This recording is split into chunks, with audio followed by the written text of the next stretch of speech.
pupuknya disubsidi pemerintah, uang rakyat. Iya kan? Kenapa terlalu banyak perantara?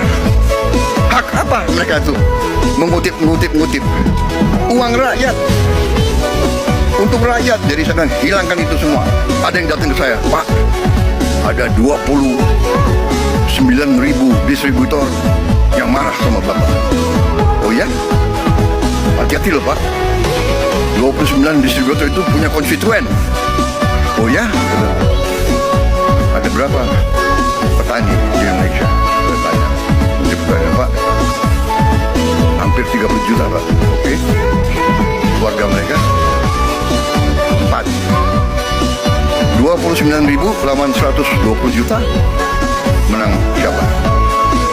Oh, lebih baik saya membela 120 juta rakyat daripada mereka-mereka itu.